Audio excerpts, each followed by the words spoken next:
سلام و ارادت، وقتتون بخیر. عرفان مشهدی آقا هستم. محمد مهدی پورمظهری. اینجا اورلایته.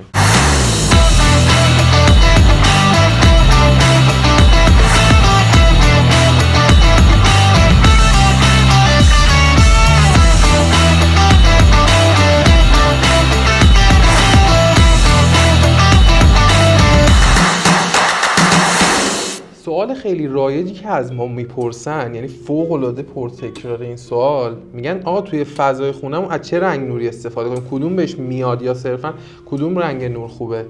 حالا این یه مبحثی هستش پیشنهادی برای خونتون. کلا سعی کنید از نورای 2700 کلوین تا 4000 کلوین استفاده کنید. نورای 2700 کلوین نورای گرمه، نورای 4000 کلوین نور نچراله. حالا ما سعی کردیم این نورا رو هم توی صورتمون همزمان با صحبتمون آره دیگه خیلی لاکچری بازی در آوردیم انجام بدیم که کامل متوجه بشین. خب قسمت اول به نظر من و نظر شما همینه، میگم خب بگم چیه یا هر قسمتی از نورپردازی خونه رو به نظر من یه رنگ نور باید کار بشه.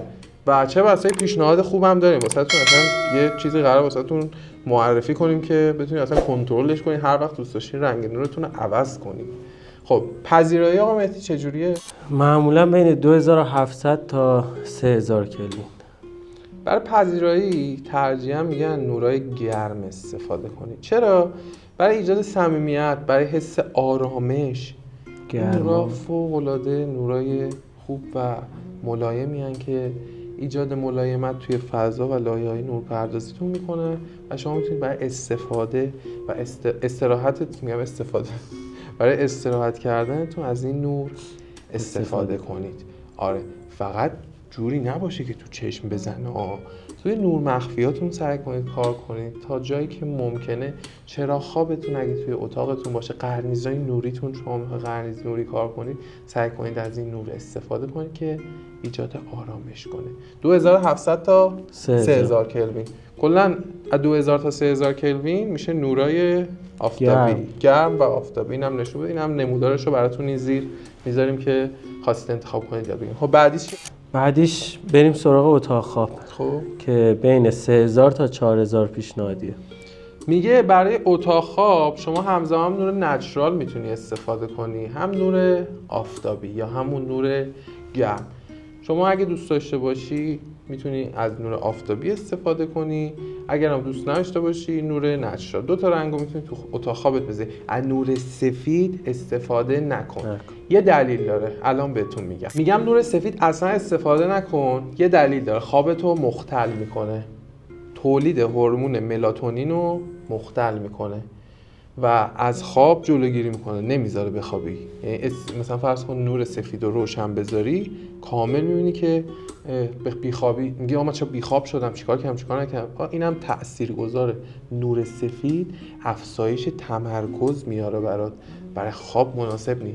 حالا برعکس محیط‌های مثل جایی که می‌خوای استراحت کنی، مثل اتاق خوابت یا مثلا حال و نشیمن، تو محیط‌های کار و محیط‌های اداری میگن باید حتما برای افزایش تمرکز از چه همونه بیمارستانا سفید. بله میری تو بیمارستانا اصلا دلت میگیره، میگم چرا اینجا سفیده، چرا همه نورا سفید کار شده. برای افزایش تمرکز از نور سفید استفاده میکنن. بعدیش هم آشپزخونه است که بین 4000 تا 5000 کلوین. ببین برای آشپزخونه شما میتونید، تنها جایی که میتونید نور مهتابی استفاده کنید و نور سرد استفاده کنید آشپزخونه و سرویس، چون دو تا جایی که کار توش انجام میشه. حالا منظورم تو کار تو سرویس یعنی آرایش کردن اینا، سایه وقت ذهن‌ها مختل نشه. آشپزخونه شما میخوای کار انجام بدی و نیاز به تمرکز و انرژی داری و این نور سفید تمرکزت رو بالا میبره. سرویس هم همینطور. این دو جا میتونی شما نور سفید استفاده کنی و همینطور نور نچرال. 4000 کلوین نچرال طبیعی، 5000 کلوین آفتابی. هرچی این کلوینه بره بالاتر نور سردتر یخی‌تر میشه. اتاق کار یا اتاق مطالعه که حالا 4000 تا 5000 طبق روال همون 4000 تا 5000 کلوینه دیگه. بعدش هم که سرویس بهداشتی و حمومه که اونم 6500 بعد دیگه، یعنی یخی ترین نور رو شما میتونید توی سرویس و حمومتون داشته باشید. تمرکز داشته باشی خودتو تمیز کنی. تمرکز داشته باشی خودتو تمیز کنی. آره این شد کلا بخوام بهتون بگم لایه‌های نورپردازی که نه لایه‌های نورپردازی پست بعدیمونه قبلی یا بعدیه؟ بعدی انشالله هنوز آپلودش نکرد. لایه‌های نورپردازی پست بعدیمونه. این شد چه رنگی تو فضای خونمون استفاده کنیم و هم آفتابی گفتیم هم مهتابی هم نچرال و الان دیگه دید بازتری دارید دیگه از ما نمیپرسید یا نصابای دیگه بگید که چه نوری استفاده کنم چیکار کنم خودتون میدونید در جریانید کامل. اگه از این پستمون خوشتون اومد ما رو حمایت کنید. دمتون گرم. لایک هم کنید، سابسکرایب هم کنید که ما انرژی داشته باشیم محتوای تخصصی تر رو بهتر بدیم. خواستین ارتباط بگیرید با ما این شماره‌مونه. در خدمتتون هستیم 24 ساعته. آره نه دیگه 24 زیاد با هم 12 ساعته. در خدمت 6 صبح تا 6 صبح تا 8 دروغ میگه. هیچ وقت جواب نمیده. همیشه 11 صبح جواب میده ولی من 6 صبح جواب میدم. در خدمتتون هستیم. روز یا شبتون خوش، دلتون نورانی. خدا نگهدار.